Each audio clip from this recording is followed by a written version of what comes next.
Bismillahirrahmanirrahim. Assalamualaikum warahmatullahi wabarakatuh. Alhamdulillahilladzi ja'alana muslimin wa gharasa fi qulubina al-iman fa asbahna mu'minin wa amarna bil ibadati linakuna minal muttaqin. Fa subhanalladzi khalaqana ahsana taqwim. نحمده حمدا شاكرين حمدا ناعمين كما علمنا أن نحمده نصلي ونسلم على أفضل الأنبياء والمرسلين نبينا محمد وعلى آله وصحبه وأمته إلى يوم الدين أما بعد فيا عباد الله أوصي نفسي وإياكم بتقوى الله فقد فاز المتقون فلا تموتن إلا وأنتم مسلمون. Hadirin sekalian, saudara-saudariku, kita awali dengan bersyukur pada Allah Subhanahu wa taala di antara sekian hamba Allah yang masih hidup di muka bumi sampai saat ini, kita yang masih diperkenankan beriman kepada Allah Subhanahu wa taala dan bersyukur di antara sekian hamba yang masih beriman, kita yang masih mendapat kesempatan untuk beribadah, menunaikan salat zuhur berjamaah di ruangan yang insyaallah baik ini. Kita bermohon pada Allah semoga solat kita diterima oleh Allah Subhanahu wa taala. Kita tidak tahu di antara sekian solat yang telah kita tunaikan, solat mana yang bernilai di sisi Allah Subhanahu wa taala. Sampai Nabi pun pernah mengajarkan satu doa yang singkat tapi begitu padat, tersebut dalam hadis riwayat Ibnu Majah nomor hadis 925. Setiap selesai solat, Nabi berdoa dan mengatakan, Allahumma inni as'aluka ilman nafi'a wa rizqan tayyiba wa amalan mutaqabbala. Ya Allah, hamba mohon, kata Nabi, anugerahkan pada hamba ilmu yang bermanfaat, rizki yang baik, dan penerimaan dalam setiap amalan hamba. Mohon terima solat hamba. Ternyata doa minta diterima amal ini itu sunnah setiap nabi. Bahkan Nabi Ibrahim dan Nabi Ismail alaihi assalam ketika selesai meninggikan pondasi Ka'bah sehingga menjadi bangunan utuh kembali. Pernah terangkan juga di sini, masih ingat bahwa Ka'bah itu redaksi Al-Qur'annya bukan manusia yang bangun, tapi dibangunkan untuk manusia. Jadi ketika Nabi Adam alaihissalam turun ke bumi, ya Al-Baqarah ayat 38, qulna bitu minha jami'a. Ya, sekarang Adam, Hawa dimulai tugasmu untuk dinas di bumi. Turun. Jadi Nabi Adam tugasnya bukan di langit, di bumi. Karena itu saat mula diciptakan sudah diinfokan nanti tugasnya di bumi. Ya, Al-Baqarah ayat 30. Wa idz qala rabbuka lil malaikati inni ja'ilun fil ardi khalifah.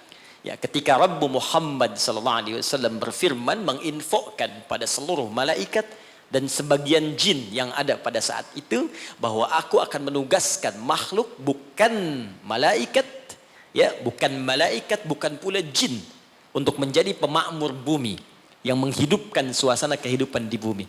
Maka diciptakanlah Adam alaihissalam, Quran surah 15 ayat ke-28 dengan redaksi yang sama di awalnya.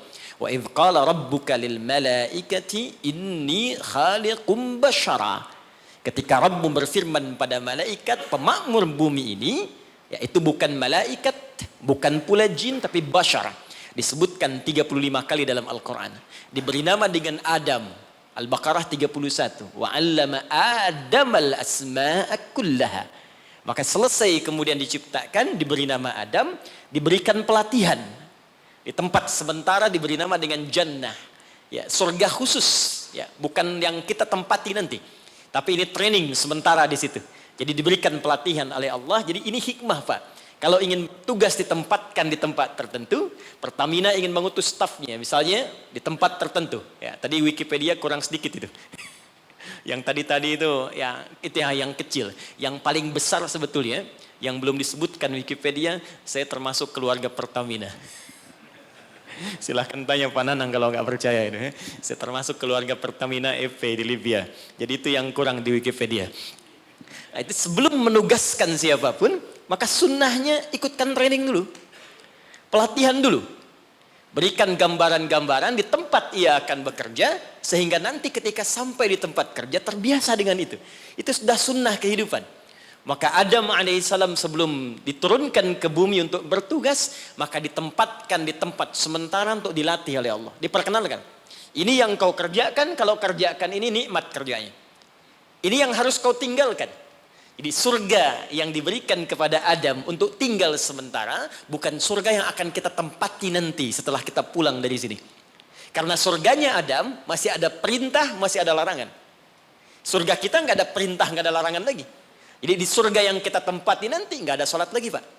Jadi kalau Anda bercita-cita masih pengen sholat di surga Firdaus, Anda terlampau soleh. Ya, sudah nggak ada perintah, nggak ada larangan. Ya. Maka di surganya Adam, Al-Baqarah 35.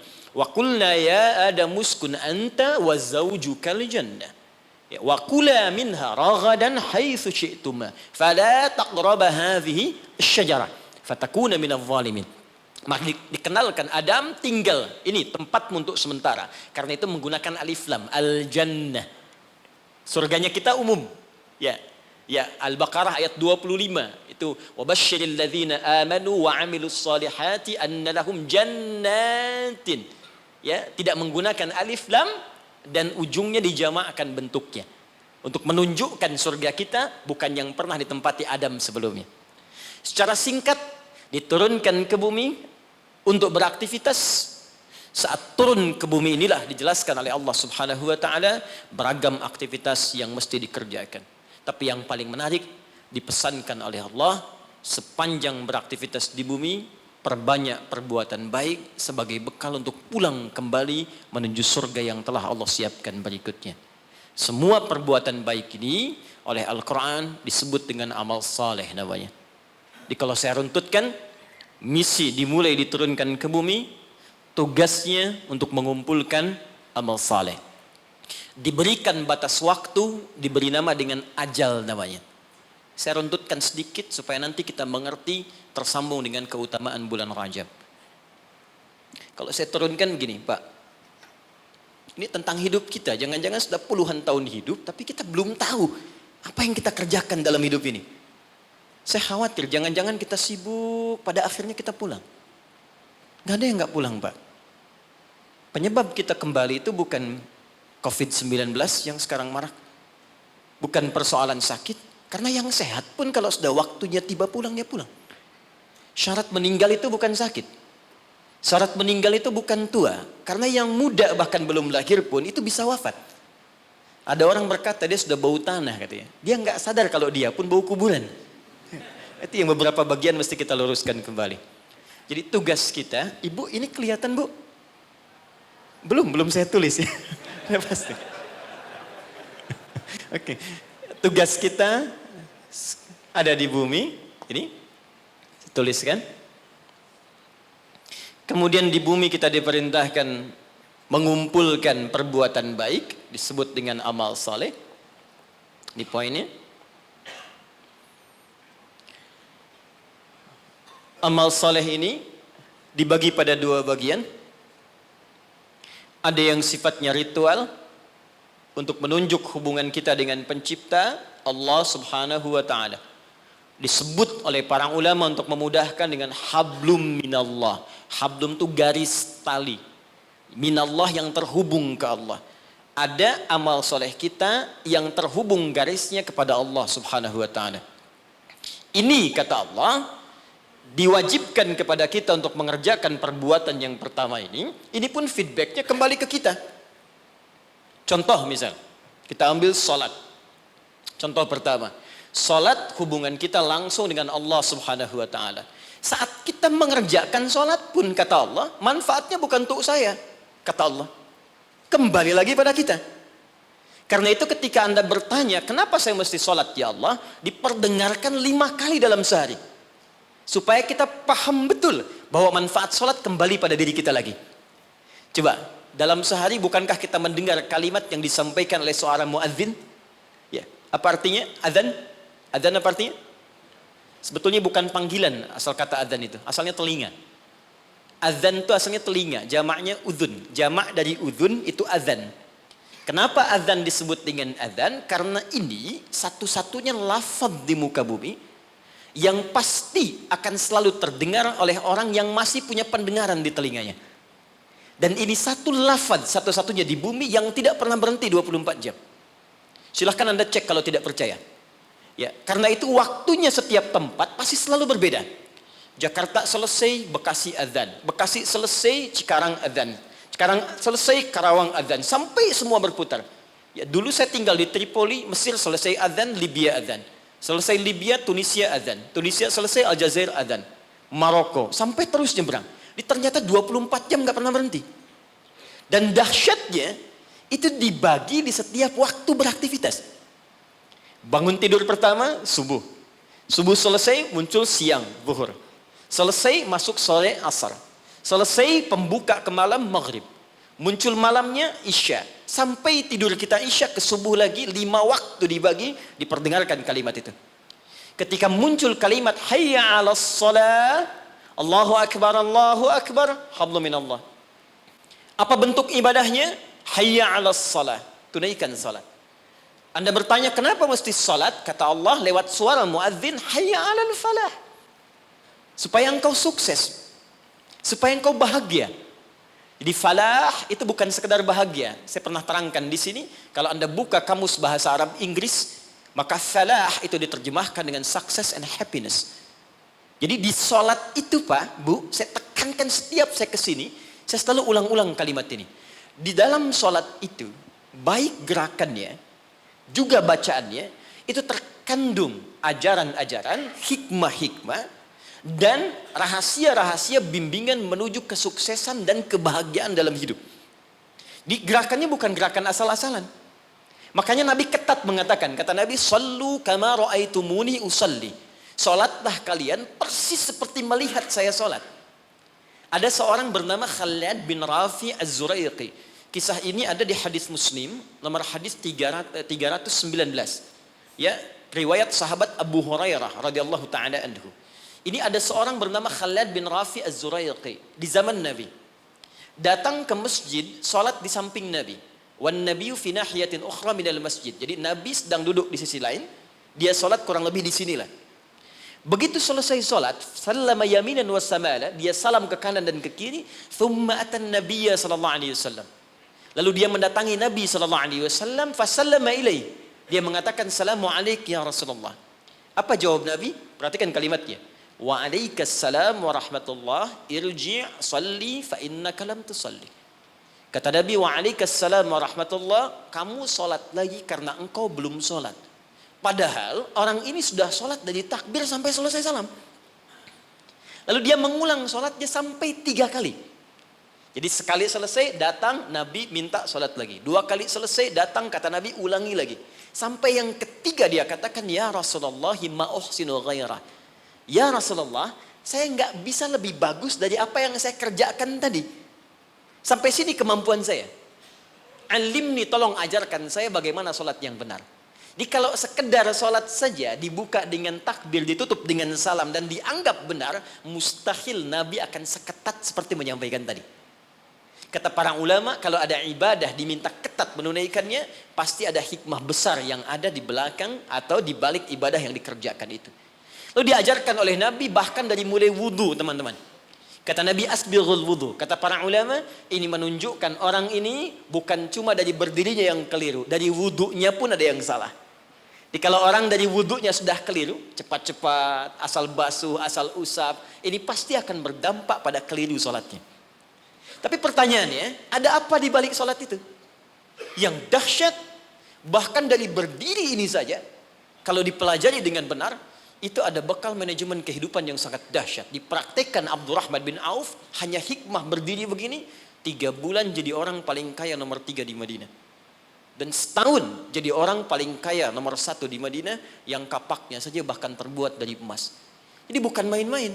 Rokoknya ada hikmahnya, sujud ada maknanya, terlebih bacaannya.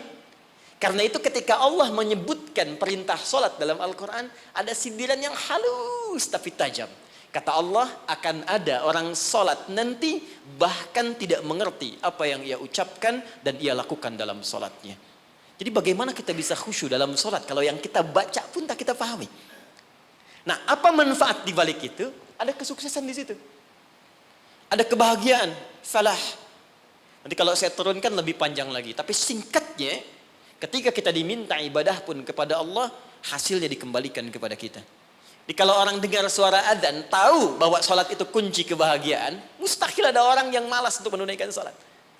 Bukankah pemilik kebahagiaan Allah? Bukankah yang punya rezeki Allah? Bukankah yang punya kedudukan Allah? Qulillahumma malikal mulki tu'til mulka man wa tanzi'ul mulka mimman. Katakan Muhammad pada hamba-hambaku. Katakan Muhammad pada semua umatmu, aku yang punya kedudukan.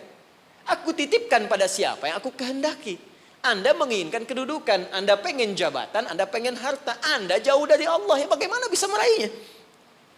Karena itu ketika Anda datang kepada Allah, Anda meminta petunjuk, ya Allah bagaimana cara aku mendapatkannya. Diberikanlah jalan lewat sholat itu. Makanya dalam sholat ada bacaan membimbing bagaimana dapat rizki yang benar. Warzuqni. Bagaimana supaya Anda kerja nikmat tidak diganggu banyak orang. Wajburni. Bagaimana supaya derajat kita diangkat. Warfa'ni. Bagaimana supaya dijaga kesehatan, wa'afini. Bagaimana supaya mendapatkan kasih sayang dari teman-teman yang sekarang sedang kita bekerja. Karena boleh jadi Anda kerja, bagi Anda nikmat, bagi orang belum tentu. Karena itu nanti di fikih Quran, di manajemen bisnis dalam fikih Al-Quran, ada pernyataan begini. Ketika Anda sedang mengerjakan sesuatu yang besar, maka boleh jadi di sekeliling Anda pun mengincar hal yang sama yang sedang Anda kerjakan. Dan persaingan itu akan begitu ketat. Turunlah kemudian turunan-turunan yang ada di sekitaran itu. Siapa yang bisa menghentikan sifat iri hati di sekitaran teman-teman yang menginginkan proyek yang sama? Siapa yang bisa menghentikan hal-hal yang buruk yang mungkin menimpa ketika Anda mendapatkan tender yang sedang Anda kerjakan? Jika Anda tidak datang kepada yang punya kuasa lebih dari yang lainnya, maka bagaimana itu bisa dihentikan dalam pekerjaan Anda? Ini fungsinya sholat. Satu. Yang kedua, ada yang disebut hubungan dengan manusia. Hablu minan nas. Dengan lingkungan. Aspeknya luas. Di sini ada manusia, ada tumbuhan, ada hewan, dan sebagainya. Dipersingkat oleh ulama, disebut dengan hablum minan nas. Jadi tugas kita selama hidup cuma dua ini saja, teman-teman. Jaga hubungan baik dengan Allah, jaga hubungan baik dengan manusia. Kita bagus salatnya, puasanya bagus, baca Qurannya bagus, tapi buruk dengan manusia, maka kata Nabi berpotensi pula masuk neraka. Abu Hurairah di riwayat Muslim mengatakan dari Nabi SAW. Perhatikan kalimatnya, ya, fokus baik-baik. Ya'ti yaumul qiyamati bisalatin. Ada orang yang datang di hari kiamat, kata Nabi, dengan pahala salat yang banyak. Jadi salatnya rajin. Rajin sekali. Salat sunnah dikerjakan, tahajud dikerjakan, wasyamin, puasanya rajin. Cuman sayang, wayati qad syatama hadza. Dia seringkali mencaci orang lain. Senang mencela orang. Wa kadzafa hadza, gemar menuduh orang. Wa daraba hadza, senang berselisih. Wa safaka dama hadza. Dan ada di antara puncaknya dia menumpahkan darah dengan menyebut nama Allah. Ini kalau Nabi sebutkan pasti kejadian. Pasti kejadian. Kata Nabi akan tiba nanti di masa-masa yang akan datang. Wallahu a'lam, mungkin sekarang. Ada orang rajin sholat tapi senang berselisih. Rajin puasa tapi senang mencela. Bahkan ada di antara mereka menumpahkan darah menyebutkan nama Allah di dalamnya. Tembak orang, Allahu Akbar. Bom sana, bom sini, Allahu Akbar. Makanya saya sering katakan, kalau ada orang Anda ikut kajian dan ternyata isinya membawa Anda pada hal-hal yang ekstrim, maka segera tinggalkan. Karena boleh jadi itu yang dimaksudkan Nabi 15 abad yang lalu. Ya. Apa yang terjadi? Kalau ada orang sholat kemudian dimencela orang lain, kata Nabi, tu'khadhu hadza min hasanati wa hadza min hasanati. Maka diambil pahala sholatnya, diberikan pada yang dicela itu. Ditransfer langsung. Kayaknya nggak usah marah kalau sedang dicela, transfer pahala. Ya, Anda sedang bekerja, tiba-tiba mau sholat dicela orang, soleh, padahal nama Anda Asep misalnya. Nggak usah marah. Itu ketika pindah pahala. Dan nggak usah bikin status juga, misalnya, alhamdulillah dapat pahala, sama aja bohong. Ya. Nah, itu pindah, Pak. Nah, korelasinya apa? Ternyata bagian dari kesuksesan manusia itu bukan hanya di dunia, terlebih di akhirat, juga membangun hubungan baik dengan sesama. Dan itu nggak dibatasi, teman-teman. Nggak ada batas akidah di situ. Hubungan baik dengan sesama ternyata Kalimatnya menggunakan kata nas. Imannya dibuang. Di Quran ada ya ayyuhalladzina amanu, ada ya ayyuhan nas. Ingat. Ya ayyuhalladzina amanu spesifik untuk orang beriman saja. Ya ayyuhan nas universal sifatnya sepanjang dia mencakup kategori manusia. Yang paling dahsyat, hubungan baik dalam konteks kemanusiaan oleh Al-Quran tidak diikat dengan kata iman tapi sifatnya universal. Bahkan saya berikan contoh yang paling dahsyat. Anak beriman, ibu belum. Jadi ada kasus anaknya masuk Islam, bapak ibunya belum. Dalam konteks ini pun diperintahkan langsung oleh Allah untuk tidak memutus hubungan baik dengan ibunya. Quran surah 31 ayat ke-15. Wa in jahadaka ala an tusyrika bima laysa laka bihi ilmun fala tuti'huma. Kata Allah, kalau nanti kamu menjalani kehidupan sedang ibadah, ibumu, ayahmu memaksa engkau untuk balik kepada kepercayaan semula, silahkan tolak dengan cara yang lembut. Wasahibhuma fid dunya ma'rufa. Tapi jangan sampai perbedaan keyakinan menjadikan hubungan kebaikanmu dengan orang tua terputus. Kata Quran, kalau kamu mau marah pada ibumu, ingat dulu dia melahirkan engkau.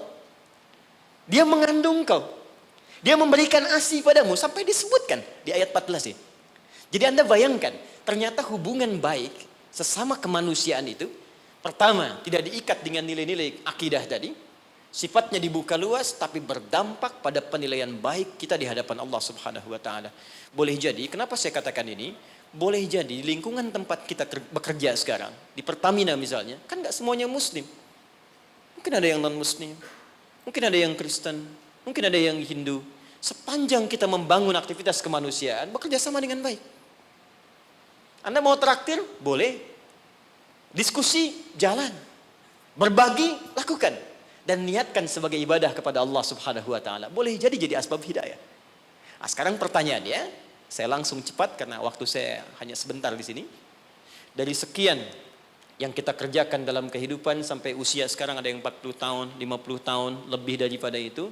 Pertanyaan saya, berapa amal soleh yang kita kumpulkan dari dua tugas yang Allah berikan pada kita sampai dengan saat ini? Jangan-jangan Anda sholatnya bagus sekarang tapi dengan istri masih punya masalah di rumah. Ibu dengan orang tua masih punya masalah. Dengan tetangga ada yang belum baik. Ada kata-kata keburukan yang belum diedit. Ada kalimat-kalimat kotor yang belum ditarik kembali. Dan Anda yakin Anda akan wafat. Dan kita berlomba dengan batas waktu yang disebut dengan ajal namanya. Quran surah 7 ayat 31. Walikulli ummatin ajal. Setiap umat yang pernah tinggal di bumi diberikan batas waktu sampai dia kembali kepada Allah, disebut dengan ajal. Bukan maut, tapi ajal. Ajal, ingat, batas usia kita disebut dengan ajal. Fa idza jaa ajaluhum, kalau tiba ajalnya, la yastakhiruna sa'ata wa la yastaqdimun. Tidak akan bisa dimajukan, tak pula bisa dimundurkan. Jadi enggak usah tergerak untuk bunuh diri, kurang kerjaan. Kalau sudah tiba waktunya ya pulang juga. Ada orang minum baygon misalnya 3 baskom, kalau belum tiba ajal nggak akan meninggal. Ya, jadi pun nggak usah khawatir, kita saling mendoakan. Yang sedang sekarang diuji dengan COVID-19, kena corona, kita doakan. Tapi pun yang kena kita semangati, jangan putus asa. Bertahan, imunnya kuatkan, rohiyahnya, tarbiyahnya kuatkan. Karena penyebab kematian itu bukan corona. Penyebab kematian itu bukan TBC. Penyebab kematian bukan DBD.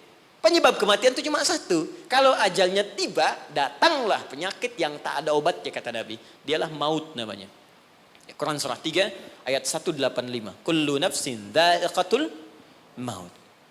Yang bawa maut namanya malakul maut. Quran surah ke-32 ayat 11. Qul yatawaffakum malakul mautil ladzi wukkila bikum. Nah, sekarang kita masuk pada inti bahasannya. Ini baru mukaddimah ya, maaf. Baru pengantar. Ya, salah moderator dikasih cuma 1.15. Kita lihat sekarang. Fokus ini. Sekarang sampai dengan detik ini, berapa amal soleh yang telah kita kumpulkan?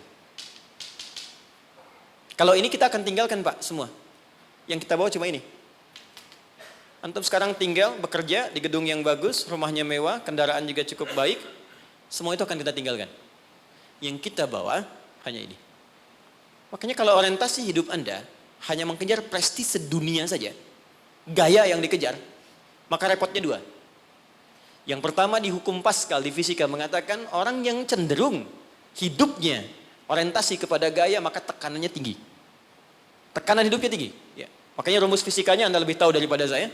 F, gaya, berbanding lurus dengan P kan? Hukum Pascalnya, gaya berbanding lurus dengan tekanan. Siapa yang hidupnya banyak gaya maka semakin tertekan hidupnya. Betul?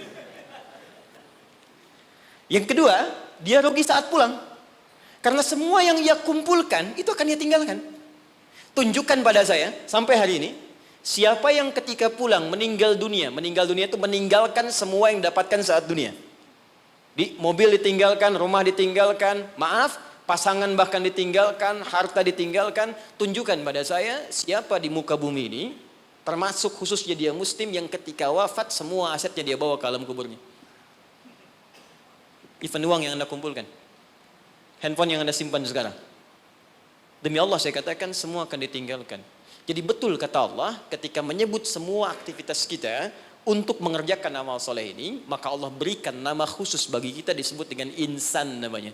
Insan disebutkan 65 kali dalam Al-Quran. Saya berikan sedikit rahasia. Kalau ada kata insan di dalam Al-Quran, maka semua lafaz ini itu mengandung informasi terkait kurikulum aktivitas kehidupan kita. Ini yang kamu kerjakan, ini yang kamu tinggalkan. Kalau profesimu ini, begini caranya. Ini tantangannya, ini solusinya. Tapi tetap poinnya, kata insan akan diikat dengan tugas kita mengerjakan amal soleh. Diberi waktu 24 jam, bagaimana caranya dari bangun tidur sampai tidur lagi, setiap momentumnya menjadi amal soleh. Waktu, momentum yang diberikan untuk beraktivitas dalam bahasa Arab disebut dengan asr namanya. Asrun.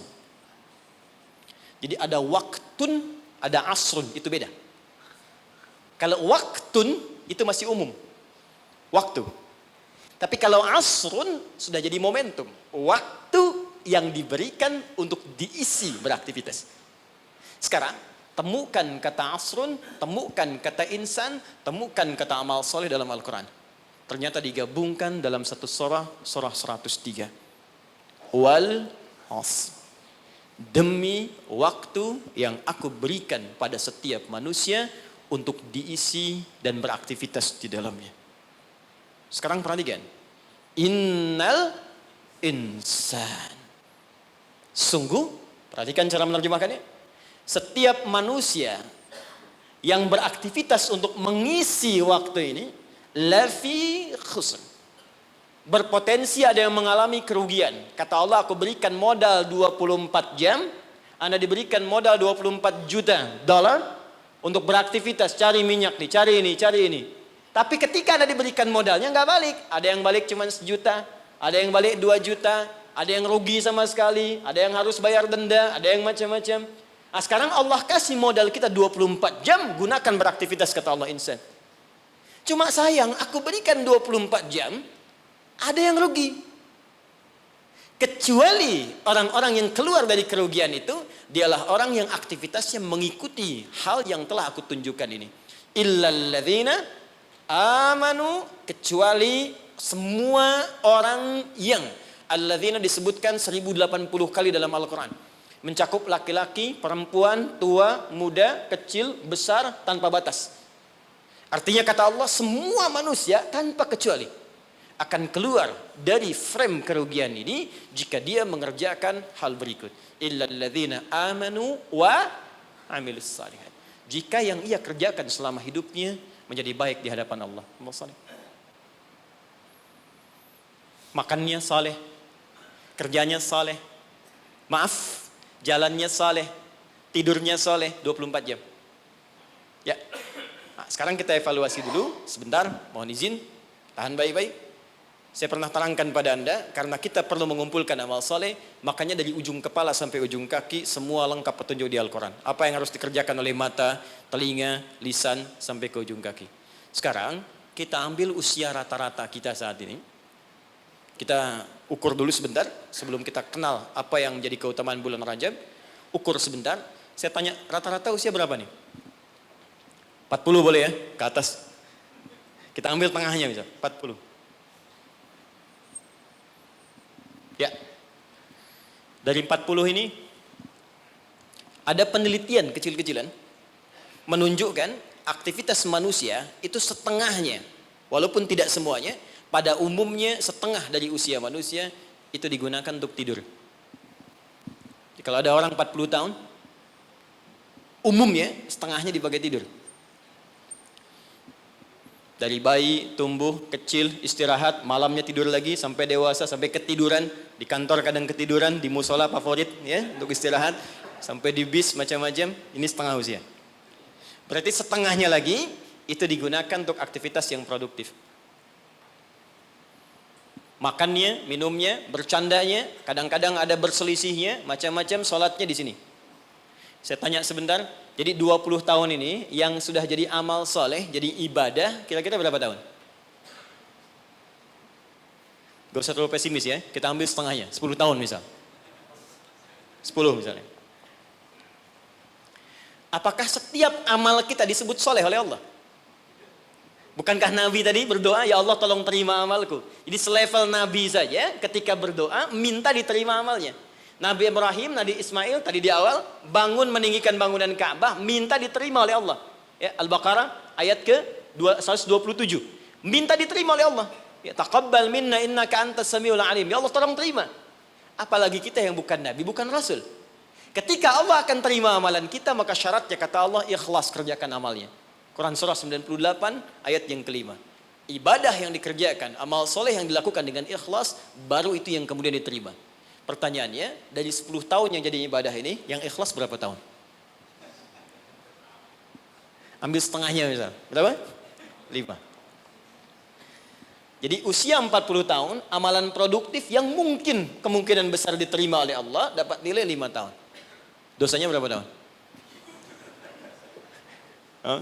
Prasangka buruk di pikiran, mata yang salah lihat, telinga yang salah dengar, kaki salah melangkah. Hari ini aja, berapa dosa mata yang dikumpulkan? Siapa yang tidak punya dosa boleh angkat tangan. Saya langsung pulang. Dosa sedikit? Agak banyak? Banyak. Tuh, saking banyaknya kita nggak bisa ngangkat kan? Nah, sekarang balik. Siapa yang pengen masuk surga Firdaus? Angkat tangan. Luar biasa. Kan? Terjadi keanehan kan? Dosa, Wallahu Akbar. Amalan dikit, cita-cita banyak dia. Hukum ekonomi dipakai. Modal sedikit-dikitnya keuntungan paling banyak dia. Nah, sekarang kita inginkan tingkat surga yang paling tinggi, surga Firdaus bersama Rasulullah. Tapi tahu kemampuannya cuma sedikit. Betul, ini lebih daripada Arab di zaman Nabi. Ada orang Arab di hadis Muslim, nomor hadis yang ke-14, jilid yang pertama. Jadi ada orang Arab Badu datang pada Nabi begini. Dia ngerti tentang keadaan dirinya. Ya Rasulullah, alimni amalan basitan yudkhilul jannah. Ya Rasulullah, ajarkan padaku amalan ringan-ringan aja. Yang penting bisa masuk surga. Yang penting ke surga katanya. Ya. Ini cerdas nih ya, modal dikit keuntungan pengen banyak kan. Dia pokoknya surga aja, dia tahu surga yang kelas biasa pun pasti luar biasa. Ya, gak apa-apa gak masuk Firdaus, surga Aden gak apa-apa. Yang penting masuk surga, ajarkan padaku dikit-dikit aja. Maka apa kata Nabi? Cukupkan kerjakan yang wajib saja. Iktafi bil faraid, jadi fardu aja gak perlu sholat sunnah. Ramadan, tunggu puasa Ramadan aja gak perlu puasa sunnah. Tapi kamu jangan maksiat. Kalau pengen nambah, kerjakan kata Nabi, anta tawwa, kecuali yang sunnah kamu pengen tambah. Kerjakan yang fardu, jangan maksiat, boleh nggak kerjakan sunnah pun masuk surga kamu. Fantalaqa, pergi orang itu lantas mengatakan pada Nabi, ya Rasulullah, aku komitmen kerjakan yang wajib, aku nggak akan kerjakan yang sunnah, dan aku jaga diri untuk tidak berbuat maksiat. Pergi orang itu, fantalaqa, hadis sahih. Ketika dia pergi, komentar Nabi, aflaha in sadaqa au dakhalal jannah. Kalau benar dengan komitmennya, masuk surga dia. Cuman yang perlu kita catat, dia tinggalnya di padang pasir. Di padang pasir mau maksiat apa? Kelihatan unta, itu pun jarang-jarang. Kadal gurun, yang dilihat cuma pasir. Unta nggak pakai baju ya memang begitu. Ya, kadal seksi ya memang nggak pakai pakaian. Dan nggak dosa. Sekarang kita tinggal di kota, tinggal di Jakarta, videoton kelihatan tiap hari. Maksiat nampak depan mata, kedengaran di telinga, langkah pun kita nggak teratur. Terus pengen berlaku hal yang sama. Terus kita bandingkan lagi, dia mengukur diri, keadaan saya begini, yang penting dapat surga. Anda tahu dosa banyak, pengennya Firdaus. Lantas bagaimana kita meraihnya? Tapi rahmat Allah mengalahkan kadar logika manusia. Yang kadang-kadang ingin semua dijangkau rasional dalam hidupnya. Perhatikan rahmat Allah diturunkan. Diturunkanlah waktu-waktu yang istimewa, tempat-tempat yang istimewa, ada waktu, ada tempat, ada momentum yang istimewa yang diturunkan oleh Allah untuk mewujudkan harapan yang kita inginkan itu. Dengan turunnya waktu itu bisa menutup di antara keutamaannya dosa-dosa yang pernah dikumpulkan dalam masa kita hidup sampai di momentum yang kita rasakan. Jadi kalau kita kumpulkan dosanya cukup banyak, kita kerjakan amalan di waktu yang spesial itu, maka seketika dosa bisa digugurkan oleh Allah Subhanahu wa taala. Ada sifatnya waktu, ada tempat, ada peristiwa atau momentum. Di antara waktu yang mulia itu, yang saat Anda kerjakan amalannya bisa menggugurkan dosa, bahkan bisa merubah perilaku kita jadi lebih baik, adalah bulan Rajab. Saya ulangi, adalah bulan Rajab.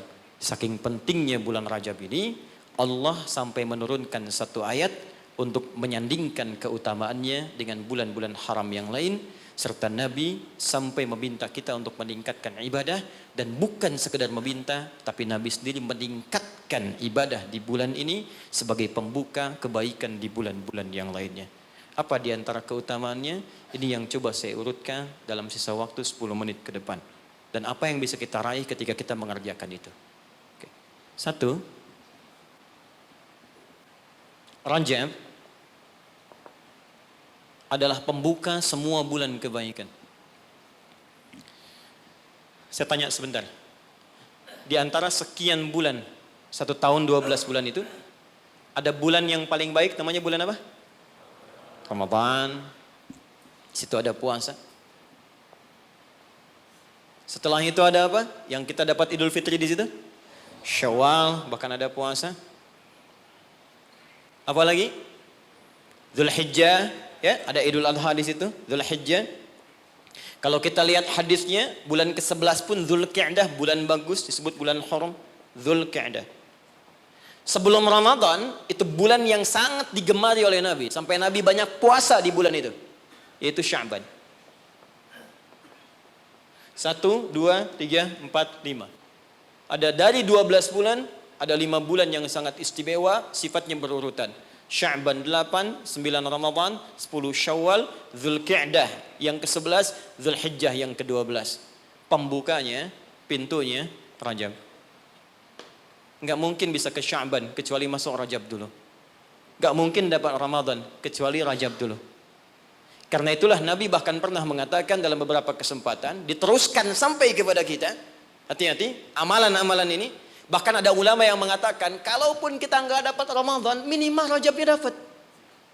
Karena itu pintunya. Dan kita enggak tahu, tadi saya mau ke sini Pak, di jalan itu, saya dengar informasi, ada orang yang sudah pesan tiket dan paket lengkap untuk umrah di bulan Ramadan. Ya, jadi jauh-jauh hari pesan karena tahu akan padat situasinya. Dan tahu apa yang terjadi? Ternyata harap-harap ingin ke Ramadan, masuk bulan Rajab, wafat semua orang itu. Semuanya. Ini sangat menarik ini. Baru tadi saya di jalan, ya dapat informasi, ada seorang syekh dari Timur Tengah, dia ceramah, ada sekelompok orang berharap-harap dapat kemudian berangkat di Ramadan, tiba-tiba wafat dia di bulan Rajab. Sampai ulama ini mengatakan, kalau tak dapat Ramadannya, karena kita nggak tahu kapan pulang, minimal Rajabnya. Maka apa yang kita lakukan di bulan Rajab ini seperti Nabi pernah contohkan kepada kita. Maka mulai dengan kalimat yang pertama, turun Quran surah 9 ayat ke-36.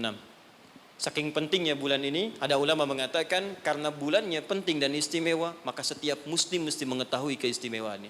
Saya khawatir begitu bulan ini berhenti, kita kehilangan keistimewaannya. Maka keutamaan yang pertama ada di Quran surah ke-9 ayat ke-36. Saya agak cepat. Inna iddatash syuhuri 'indallahi 12 syahran fi kitabillah. Kata Allah, jumlah bilangan bulan setahun ada 12. Yauma khalaqas samawati wal ard. Sejak diciptakan langit dan bumi aku telah tetapkan setahun 12 bulan. Minha arba'atun hurum. Dari 12 itu ada 4 yang spesial. Disebut bulan hurum. Ingat teman-teman, ada haram, ada muharram, ada al-muharram, ada muhrim, ada mahram, ada hurum. Itu beda. Haram, hukum. Larangan mengerjakan sesuatu. Apa hukumnya mabuk? Haram. Ingat, apa hukumnya mencuri? Haram. Hukumnya korupsi? Haram. Karena itu orang beriman gak mungkin korupsi. Awas, hati-hati. Awas, pegawai Pertamina yang beriman gak mungkin mencuri. Gak mungkin nyogok. Gak mungkin korupsi. Hati-hati, haram. Perbuatannya disebut muharram. Mabuk itu muharram, hukumnya haram. Jelas? Kalau kita ingin meninggalkan yang dilarang itu, yang haram-haram, tambahkan hamzah di depannya, harakatnya menggunakan ahrama. Sifatnya disebut ihram. Karena itu kalau Anda sudah mengenakan kain ihram, ada ajaran hikmah di situ, falsafahnya. Kalau sudah pakai kain ihram, maka tinggalkan semua larangan-larangan. Nggak boleh potong kuku, nggak boleh merusak tanaman, nggak boleh tepuk nyamuk seharga kambing. Anda tepuk, bayar damnya seharga kambing. Ihram. Itu latihan. Maksudnya pulang umroh, pulang haji, sudah terbiasa meninggalkan yang haram. Jangan pulang umroh, korupsinya lebih gede misalnya. Ya. Jangan kurang umroh, dosanya lebih banyak. Ya, seperti masuk pom bensin, masuk Pertamina. Dimulai dari 0 ya. Nah, 0, kosong lagi. Hilangkan. 1, 2, 3, kosong. Pelakunya disebut muhrim. Kalau dia punya kakak, punya adik yang tidak diperkenankan menikah di antara keduanya, maka disebut mahram namanya. Kalau Anda kumpulkan semua itu, latihan meninggalkan yang haram, terbiasa mengerjakan yang halal, menjauhi yang dilarang, maka disatukan menjadi jamak, bentuknya disebut hurum namanya. Ada 4 bulan disebut bulan hurum, 3 berurutan kata Nabi, 1 terpisah.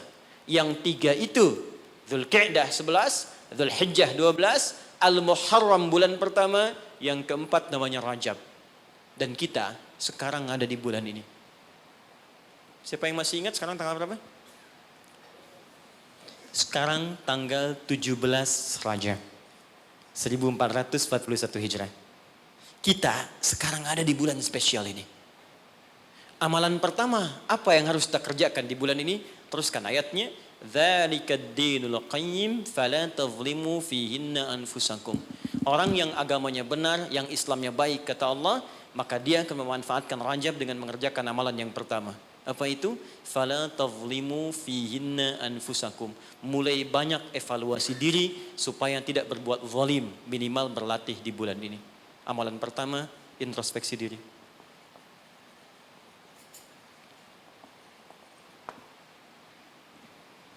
Maaf Pak Ibu, saya tidak bermaksud mengajari, hanya menerangkan apa yang dimaksud oleh Al-Quran. Zalim, fala tazlimu, jangan zalim. Zalim itu menempatkan sesuatu bukan pada tempatnya. Ada gelas, ada gayung. Gelas untuk nampung air minum, gayung nampung air mandi. Anda minum pakai gayung, mandi pakai gelas. Zalim namanya. Nah sekarang, anfus jamak dari nafas tubuh kita. Ya ini anfus itu jamak dari nafas nih kita. Dari ujung kepala sampai ujung kaki. Setiap tubuh ini sudah diterangkan oleh Allah fungsinya. Misal, mata fungsinya melihat yang baik. Quran surah ke-24 ayat 30. 31 untuk perempuan. Lisan untuk bicara yang baik-baik. Quran surah 49 ayat 11 sampai 12. Sampai kaki, sampai ke ujung kaki. Melangkah pada yang baik. Quran surah misal ke-25 ayat 69. Ya, baik, semuanya sudah diatur. Dari ujung kepala sampai ujung kaki. Kalau Anda gunakan setiap anggota tubuh di luar hal yang Allah telah tetapkan, berarti zalim sifatnya. Contoh, mata tadi melihat yang baik-baik. Sekarang mata dipakai melihat yang tidak baik. Berarti mata berbuat zalim dalam kehidupan. Saya tanya sampai dengan siang hari ini, berapa kali mata digunakan untuk melihat yang tak baik? Mungkin dari mata ini ada dorongan untuk berbuat yang tak baik. Itu sebabnya yang menjadikan keluar dari masjid kadang-kadang ada sepatu hilang, sendal hilang. Apa yang pertama melihat? Mata terdorong kemudian kepada nafsu. Baik, sampai ke ujung kaki, berapa kali berbuat yang keliru. Itu mungkin yang menghambat kesuksesan yang dikerjakan saat ini. Karena lisan dengan teman jadi gak akrab. Karena pendengaran yang keliru muncul fitnah. Karena melangkah pada yang tidak benar muncul hal yang menjadikan perselisihan. Berapa banyak yang kita harus evaluasi. Maka yang pertama, ini masih ada waktu?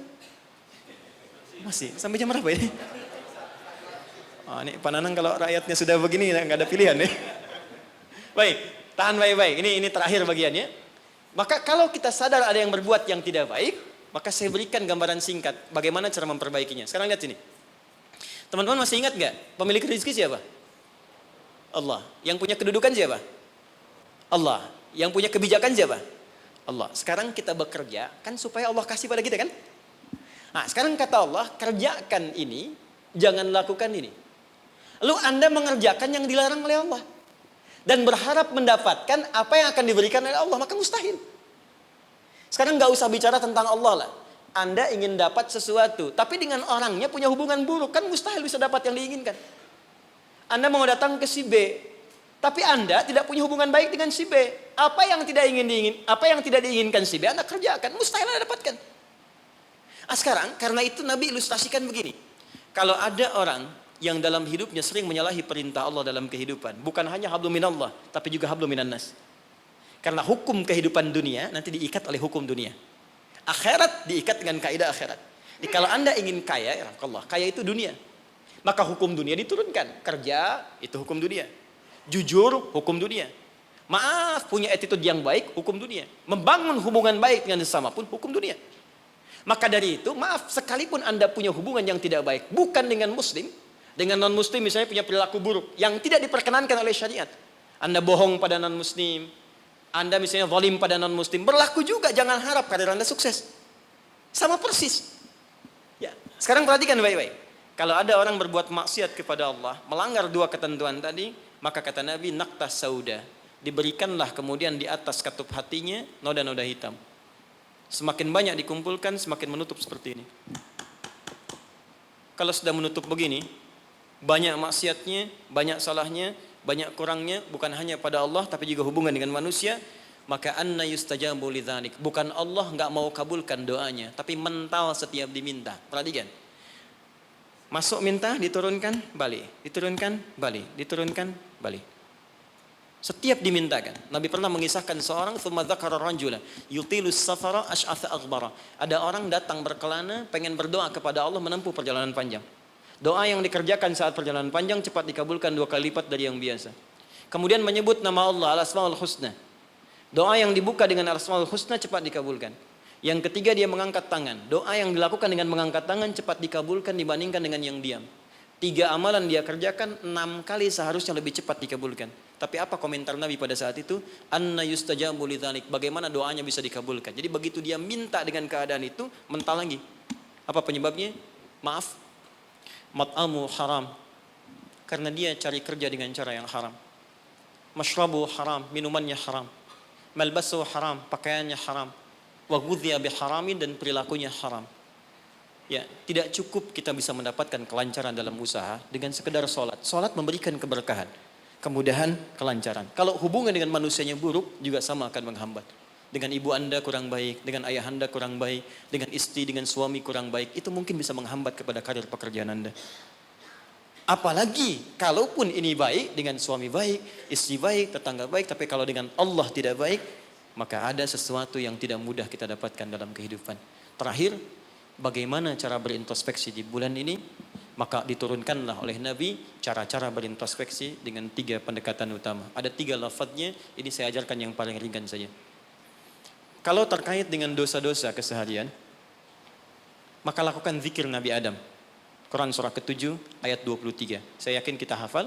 Rabbana zalamna anfusana wa illam taghfir lana wa tarhamna lanakunanna minal khasirin. Bacakan itu minimal setelah selesai kita salat.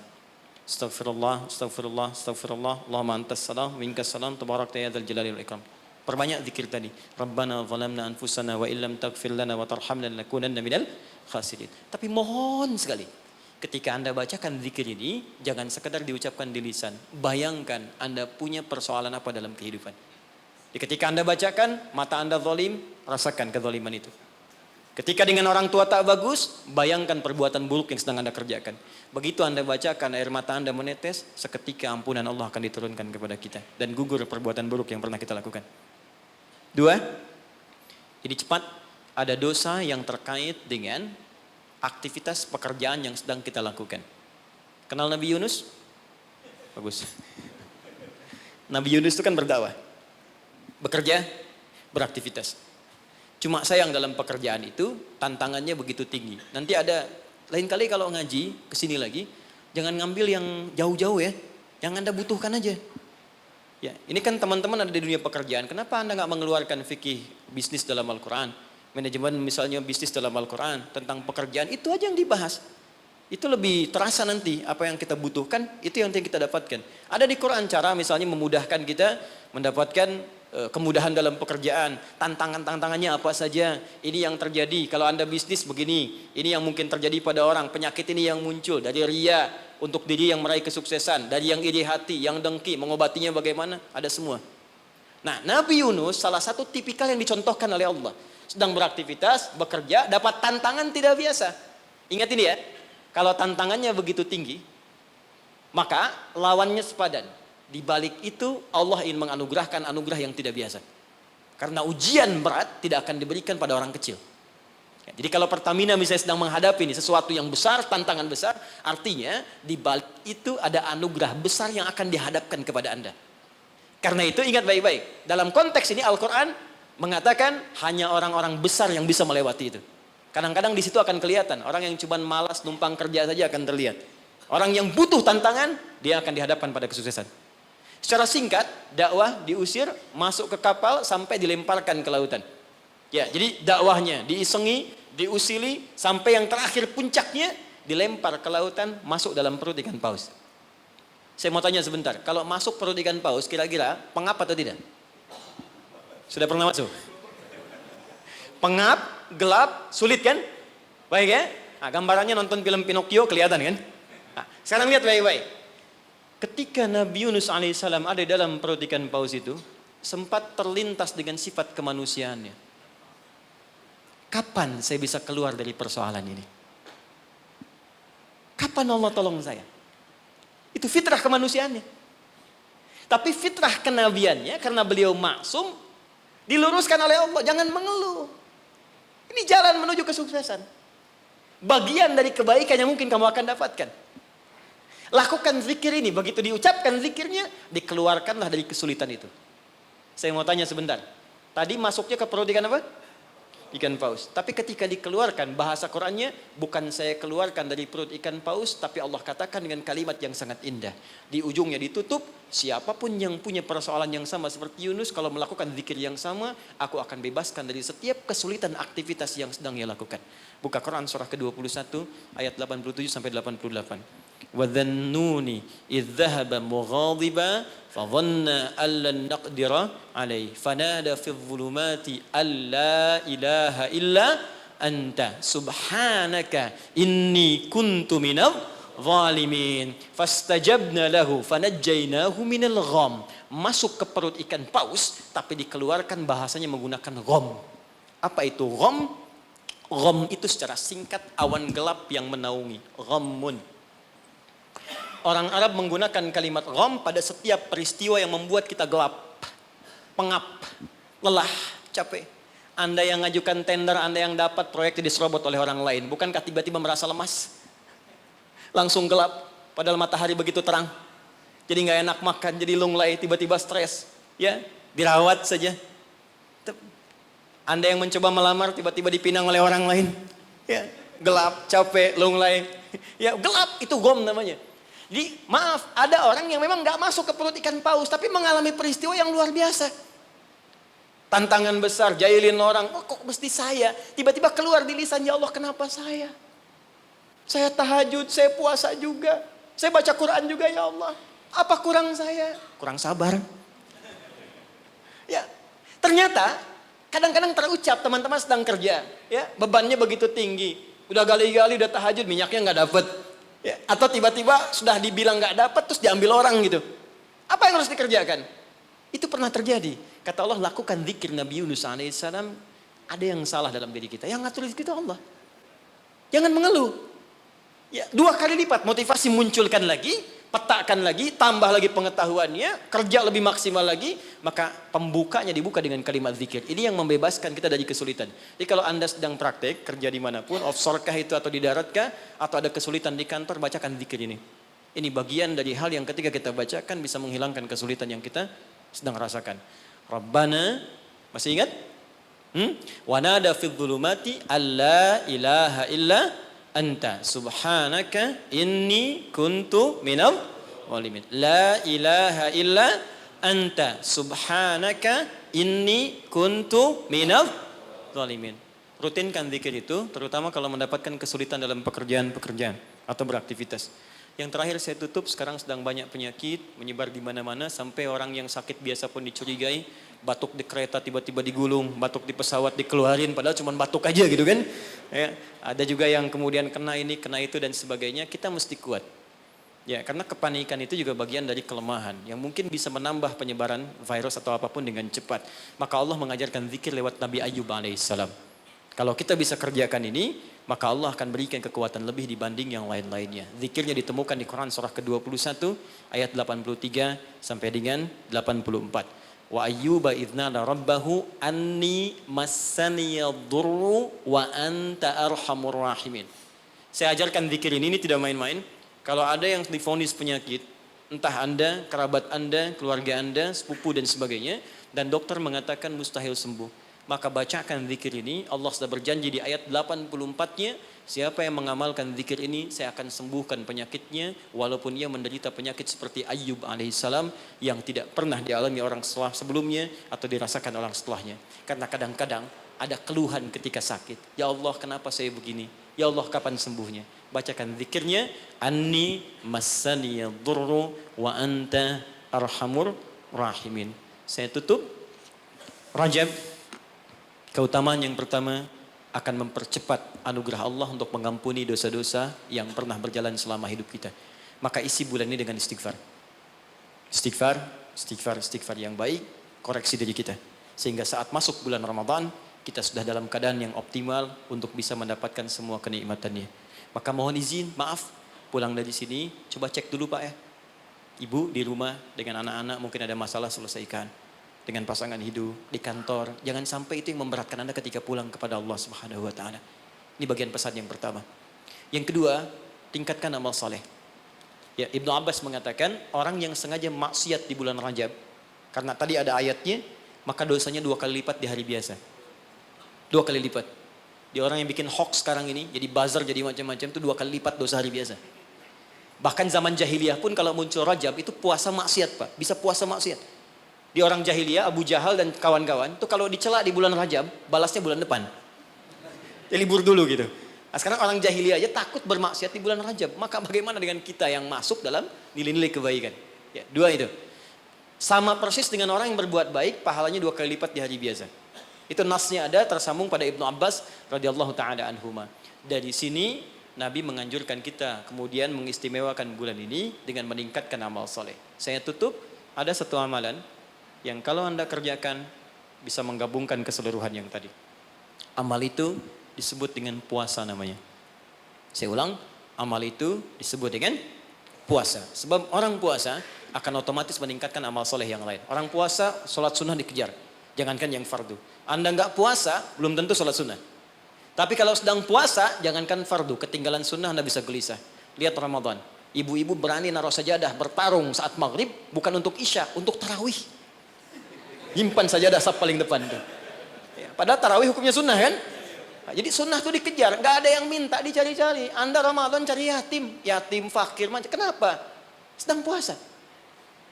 Yang kedua, puasa bisa menghambat maksiat. Nggak ada orang demi Allah saya katakan, koruptor kalau puasa, nggak korupsi dulu. Ya, pencuri nggak nyuri dulu. Puasa. Karena psikologi orang puasa nggak mau berbuat maksiat, takut batal puasanya. Orang pemarah pun semarah-marahnya sedang puasa bisa berhenti marah. Buka jam 6 kurang 5 diprovokasi. Dia diam aja. Istrinya nanya, "Papa nggak marah?" Ntar habis buka. Dia tahan. Nah, jadi tolong hidupkan bulan ini. Yuk kita mulai. Jangan coba dulu pelan-pelan ya, jangan langsung tinggi-tinggi ya. Sehari dulu puasa. Sekarang Kamis tunggu Senin. Karena kalau orang banyak puasa, kita puasanya akan lebih ringan. Ya, nanti kalau sudah Senin istirahat dulu, Kamis puasa lagi. Ya, supaya terbiasa nanti saat Ramadan kita sudah lebih sempurna. Tapi hati-hati, karena bulan ini istimewa, dulu banyak orang abai tentang bulan ini sehingga ada orang-orang yang tidak mengerti berbuatlah dengan membuat hadis-hadis palsu. Ya, siapa yang puasa sehari bulan Rajab akan dapat begini. Siapa yang sholat pertama bulan Rajab diampuni semua dosanya. Pernah dengar hadis itu? Hadis itu palsu. Bahkan saking palsunya, di kitab hadis palsu pun tidak ditemukan. Saking palsunya. Tapi ada salah persepsi di masyarakat. Apa salah persepsinya? Dikira Rajab nggak ada keutamaannya karena yang diketengahkan hadis palsu, hadis palsu. Akhirnya orang malas puasa, orang malas sholat malam. Padahal yang sahih ada. Jadi kalau ada yang sahih, kenapa menggunakan yang palsu? Jadi kalau Anda ingin sholat malam, sholat saja, tahajud namanya. Silakan tahajud, perbanyak malam, tingkatkan ketaatan. Siangnya silakan puasa, gunakan yang sahihnya. Mudah-mudahan dosa kita diampuni oleh Allah Subhanahu Wa Taala. Tidak cukup dengan amin, ya koreksi diri dulu, kemudian perbaiki dan terakhir, saya ingin berdoa untuk kita semua. Mudah-mudahan doa kita dikabulkan oleh Allah, dimudahkan pekerjaan kita. Sebelum kita berdoa, saya ingin memberikan pesan. Bangsa kita bangsa besar. Negara kita negara hebat. Sumber daya kita banyak. Banyak yang ingin mendapatkan Indonesia, bahkan ingin lahir di Indonesia. Dan kita beruntung berada di sini. Maka saya ingin mengajak kepada teman-teman semuanya, ayo makmurkan negeri kita. Cintai negara kita, cintai bangsa kita. Saya pun selalu mengatakan keluar dimanapun saya pergi, dunia-dunia yang saya kunjungi, saya katakan saya sangat mencintai negara saya. Bangsa saya dan saya ajak teman-teman di luar untuk kembali bangun bangsa kita. Dan sekarang yang dibutuhkan oleh bangsa kita adalah orang-orang baik. Yang pintar sudah banyak, tapi tidak cukup mengangkat kehebatan negeri kita dengan pintar saja. Maka saya berpesan pada Anda semua, diri saya pribadi, jadi orang baik. Jadi karyawan yang baik, jadi abdi masyarakat yang baik, dan jadi hamba yang baik. Insya Allah dengan menjadi baik, suami baik, istri baik, pekerja baik, cukup dengan kebaikan itu akan mendatangkan rahmat dan keberkahan bagi kita semua insya Allah. Mari kita mulai dengan doa, mudah-mudahan doa ini menjadi awal untuk melangkah pada lebih baik di hadapan Allah Subhanahu Wa Taala. Allahumma taqabbal minna innaka antas sami'ul alim. وتب علينا إنك أنت التواب الرحيم اللهم علمنا ما ينفعنا اللهم علمنا ما جهلنا Ya Allah, mohon ajarkan pada kami pengetahuan yang baik yang mengentaskan ketidaktahuan kami. Allahumma ya Allah, wafiqna bima ta'allamna bihi na'mala bih. Ya Allah, berikan kami kekuatan untuk mengamalkan apa yang telah kami pelajari dan kami pahami. Rabbana la tada' lana fi maqamina hadha wa fi kulli maqamin dhanban illa ghafartah. Ya Allah, jika ada pendosa hadir di ruangan ini, jangan biarkan dia meninggalkan tempat ini kecuali Engkau telah ampuni segala dosa-dosanya. Wala hamman illa farajtah. Jika ada yang tengah gelisah di tempat ini, maka mohon tenangkan keadaan hatinya sebelum ia meninggalkan ruangan ini. Allahumma wala maridan illa syafaitah. Jika ada di antara kami yang tengah Engkau uji dengan penyakit seberat apapun, maka mohon angkat penyakitnya dan sembuhkan keadaan dirinya. Allahumma wala asiran illa yassartah. Ya Allah, jika ada yang ditimpa kesulitan di tempat ini, baik di keluarganya, di pekerjaannya, dalam kehidupan sosialnya, maka mohon dengan keikhlasan amalannya, angkat, hilangkan ya Allah segala kesulitannya. Allahumma Rabbana, Allahumma barik lana ya Allah fi kulli umurina wa fi kulli umrina. Ya Allah, anugerahkan keberkahan ya Allah kepada usia kami, kepada umur kami dan seluruh aktivitas kami. Wa taqabbal minna jami' a'malina salihah, dan mohon ya Allah terima seluruh amal kebaikan kami. Berkahi kami di bulan Rajab ini ya Allah, bimbing kami untuk berbuat baik ya Allah, dan sampaikan kami pada bulan-bulan kebaikan di Sya'ban, di Ramadan, di Syawal, dan bernilai baik di dalamnya. Rabbana atina fid dunya hasanah wa fil akhirati hasanah wa qina adzaban nar. Bifadlika subhana rabbika rabbil izzati amma yasifun wa salamun alal mursalin wa akhiru da'wana alhamdulillahi rabbil alamin. Subhanakallahumma wa bihamdika asyhadu an la ilaha illa anta astaghfiruka wa atubu ilaik. Assalamualaikum warahmatullahi wabarakatuh.